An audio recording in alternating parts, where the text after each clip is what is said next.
Hi, Paul. Hey mate, how are you? Very good, Paul Diano. How's it going with you? Could be better at the minute. And why is that? We've had this horrible virus going around here. I had a chest infection for about 3 months. Just can't get rid of it. And it was a couple of days it's all right. Been able to do a few shows, then come back. And now today I can't breathe again, and I keep coughing. Oh, it's bloody horrible.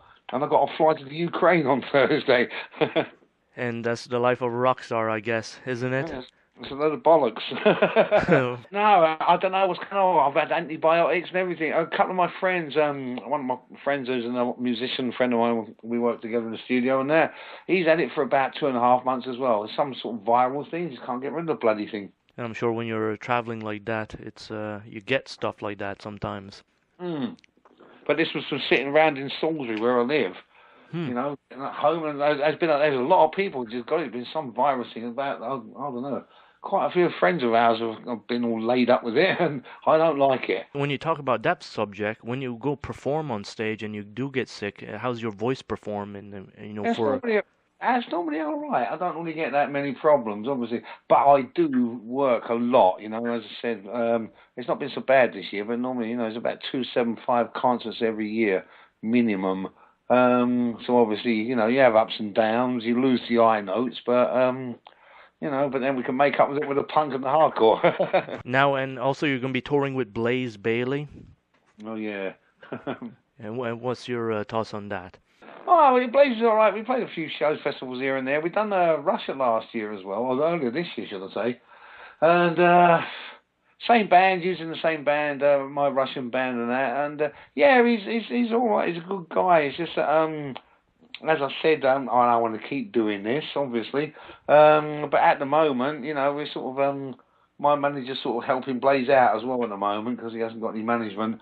So yeah, it's something different for the kids and that, isn't it? Really, but as I said, we're going to get on a new album next year and demo in as soon as I get back from the Ukraine and Czech Republic before I go out to Australia. And Blaze is coming on that as well. Right on. And I mean, when you look at it for the Iron Maiden fans of this that love you and love Blaze, this adds a big picture. Yeah, well, I'm not doing it for much longer because I'm getting a bit pissed off with it because I only done it to sort of say thank you to the fans because Iron Maiden didn't do anything for the anniversaries of the albums, and I thought, oh well, I'll say thanks, and it's just gone on from there, which has been a bit, it's sort of overshadowing your own work a little bit as well, but once you get on stage though, and you see how happy the fans are and that, but then again, there's the other. It's gone the other side now. They've played it for so long, last couple of years, that they're getting pissed off and they want to hear more stuff. So that's pretty good.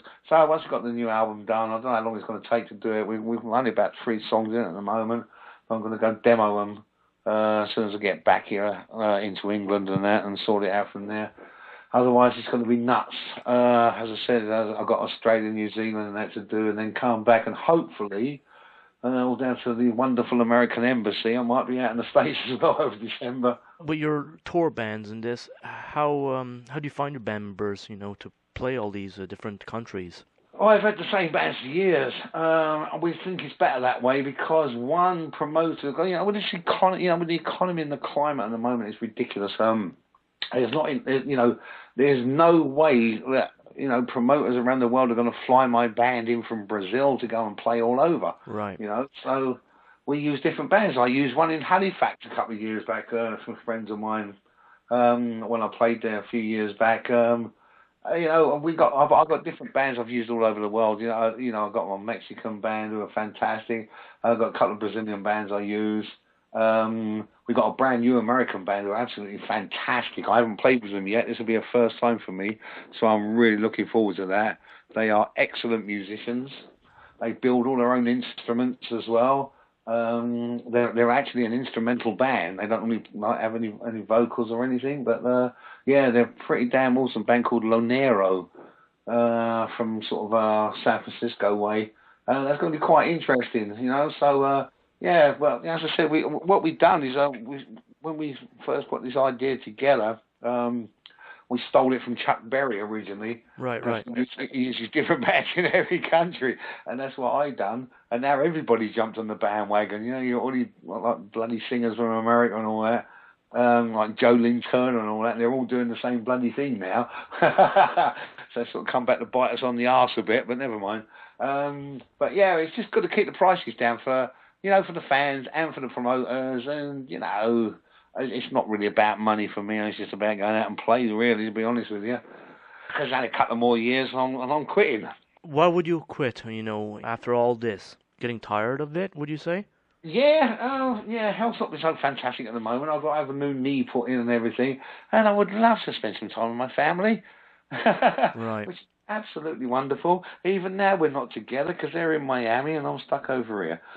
So it's a bit difficult at the minute, and I need some time. I sort of said quit. To me, I'm one of them people. Once I've said, like it's over. There's no going back. I still want to make records and that, but I don't fancy doing all the touring and that. I've been pretty much on the road 8 years straight. That's a long time for anybody, right. And I'm not talking, like. Most people's world tours takes about 3 months. I'm on the road pretty much, as I said, like nearly all the year. I'm not sort of bigging myself up about it, but I don't know many bands or people who do as many shows as I do. And I think it's time to have a little rest, do a bit of fishing, take the Harley out for a bit, and mess around a bit. Touring is getting a little bit easier, less strain in a sense, also, or is it the same? No, it doesn't get any easier. You still got to deal with idiots. Okay. You still have to deal with that. And I'm finding as the older I'm getting, I should have more patience, but I haven't. It's getting less. And I'm like, fuck them. So I don't know. But no, but the major thing for me is I want to spend some time with my family and that as well. Last time I see my wife was about a year ago. Wow. Yeah, we've got a 14-year-old boy we've got to worry about and that as well when he's growing up without his dad, and I can't be having all that. So it's time to have a little rest. But also now we got the Skype and the iPhones and all those little things, gadgets to keep us a little busy on the road. Yeah, that's wonderful, isn't it? But it's not exactly sort of the human contact side of things. You know what I mean? True. I'm like, I want to sit down and have dinner with my family and that, and discuss the day and. Apart from the other things as well. A little bit different having dinner via Skype, I would say. Well, we've actually done that. Really? Subway. Yeah, it's awesome. But no, there's enough's enough. Like, as I said, I miss my boy and my wife so much. It's ridiculous. And sometimes you get so much you can't concentrate on the job and what you got to do. And I need some time with them, to be honest with you. Now, what's your take on social media and stuff like that? Facebook, Twitter is getting all quick now. You can post anything and everybody's got the message in 2 seconds. Well, see, the thing is, my manager runs a Facebook site, and so does one of my crew bosses in Finland. There's two Facebook sites. But you meet all these fans. Oh, yeah, I saw you on Facebook the other day. No, you wasn't, mate. You certainly wasn't. You were talking to my manager. And I'm like, fuck you. So I've got my own personal one, which it's only for really close friends, and nobody knows that one. It's just, I'm on Facebook. I'm on Twitter as well, but I haven't tweeted or nothing. I can't be bothered. When you go back, do you always have to return back to your famous Iron Maiden album, Killers? The work you did on that with your voice is so priceless and timeless, would you say? I suppose so, but I can't stand my voice. I can't stand listening to it. It's awful. I certainly don't listen to any records that I've ever made, any of them. Once it's done, it's done. That's it. You've got to tour it as well, so I'm certainly going to be sitting at home listening to the bloody thing. But, that was then, and I don't know. It's not for me to say, really, it's for other people, but, voice, I think, is a hell of a lot better now. It's a lot stronger. It should be after all these concerts. And you find certain ways of how to deal with certain problems and that live, but I sort of still enjoy it when I'm out there on stage. It's just the thought of the travelling and the hardship, especially what I've got coming up now. When you go play in the Eastern Bloc or ex-Eastern Bloc, you don't get a lot of sleep. Right. You really don't. You're on bloody trains and planes, and like you finish some concerts about sort of 12, 10, 12, something like that. Once you've done autographs and had some like sort of late dinner, you're normally back on the train or at the airport. I'm like, oh, fucking hell, man, it drives you mad. And I'm like, why am I doing this? I don't need to. But it's, but my voice is definitely better. And obviously you got to revert back to what got me into the business in the first place, was the first two Iron Maiden albums, which, one, but they're still great albums. And the good thing about it is that your peers are the ones, like bands like Metallica, Pantera, Sepultura, all these people I know, over the years and that, they still say the first two Iron Maiden albums are the best, which I'm like, I'm quite happy about. They sure are the best, even Made in Japan, the EP that you're singing on. I mean, I'm sure a lot of people, as myself, look at this album as a template for singers, and what a rock star should be, which is Paul Di'Anno. Who wants to be a rock star? Rock star shit. and what's your take on that? Like when people do say stuff like that, because I mean, you did impress people. It's embarrassing for me because all I want to do is play music. The rest of the stuff, I don't need all that shit. And no, that it's all about music for me. I'm sort of quite an unassuming sort of chap, if you like. I'm pretty normal, pretty down to earth. Actually, I can't be bothered with all that. It's actually quite embarrassing when people turn up in limousines and stuff like that for you. I just don't think you've ever deserved them, to be honest with you. I'm not one of them people who only wants blue M&Ms in the dressing room and all that crap. I'm like, I just want to play, I didn't just want to play, and that's the end of it, make music. I'm in a great position to do this. Got fantastic fans and that, and I've got a great rapport with with the people who come to see us. They're more like friends than fans. It's awesome because I don't know many other singers that the fans will come up and say to you, God, you sang like crap last night. Can't see them saying that to Bruce Dickinson or Rob Halford and people like that, but I've got a good rapport with them because I sit there and talk to them and hang out with them for a bit, and that they think they can treat me like a friend, which I'm glad they do because they are friends. And when you look at that, you're very down to earth and humble in regards to your fans. And and the respect to give, Well, yeah, of course I do. But you always get the odd idiot there as well, though. Of course. Well, one the other night in Holland, and I think he thinks Iron Maiden started with Bruce Dickinson, and he'd never heard of me, or he was drunk or on fucking drugs or something. I don't know what the fuck. And I thought, oh shit! Instead of me jumping off the stage and punching his face in, I thought, I'll just fucking let it go, man. But yeah, it's weird. But as I said, I've been in a very privileged position, obviously through the Maiden stuff and what I do, and what I do now, and it's all because of Iron Maiden that I'm able to do what I'm doing now, which is awesome. Been around the world a few times, quite a few dozen times to be honest with you, and yeah, it's a wonderful experience. But I've got a bit jaded with it now, and I need to take a bit of time off, Now, Paul, is it a coincidence that the best Iron Maiden album cover features you singing on it, Killers? That album to me is not one of my favourites, to be honest with you, because they just started going a bit too heavy metal for me then, because the first album was a bit more punk, Right. What I came from, so yeah, it started changing a little bit then. But yeah, I wrote that song as well, which I was quite proud of. But I still enjoy playing that song as well, which is good. But yeah, as I said, at the moment, I don't want to sort of dirty the Iron Maiden name by going out there and sort of going through the motions. You know what I mean?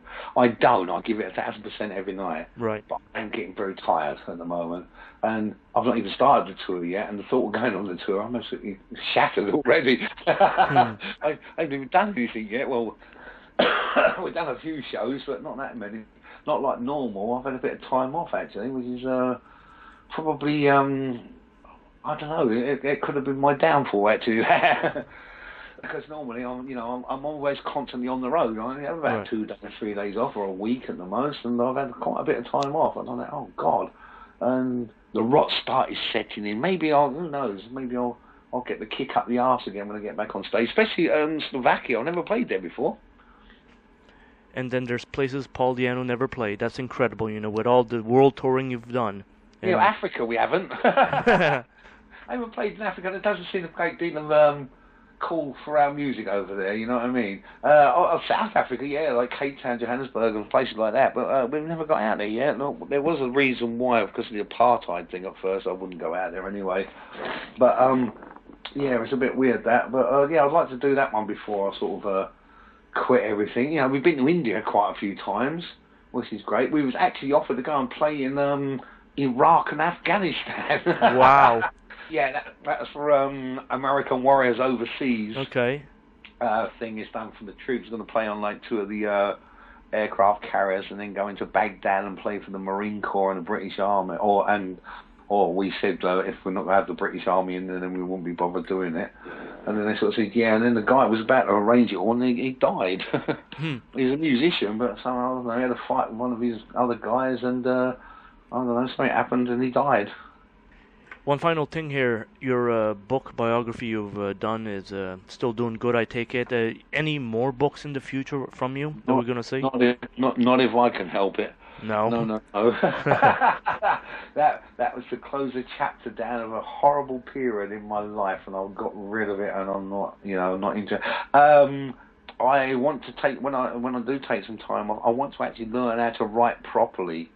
Because I do want to write a proper book, I don't know on what yet, because I'm interested in lots of things like history and stuff like that, and I'm definitely into sort of crime novels.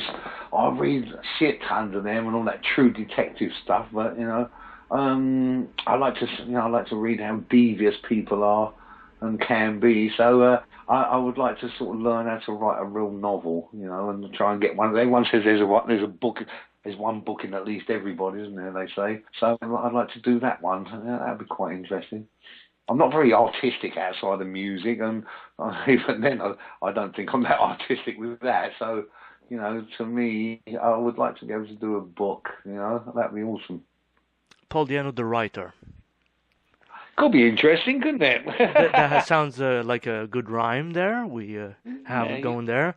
Excellent stuff. Well, I appreciate you taking this time and talking and giving your points of views and all this great stuff. Paul, you're diamond. Cheers, mate. Thanks a lot. Anyway, nice to talk to you. If you need anything else, give us a couple of days and call us back. But I'll be on the road, so I'll be a miserable bugger then, that's for sure. and we'll get the other side of the story. yeah. Call me in a couple of days. I'll let you know how it's going.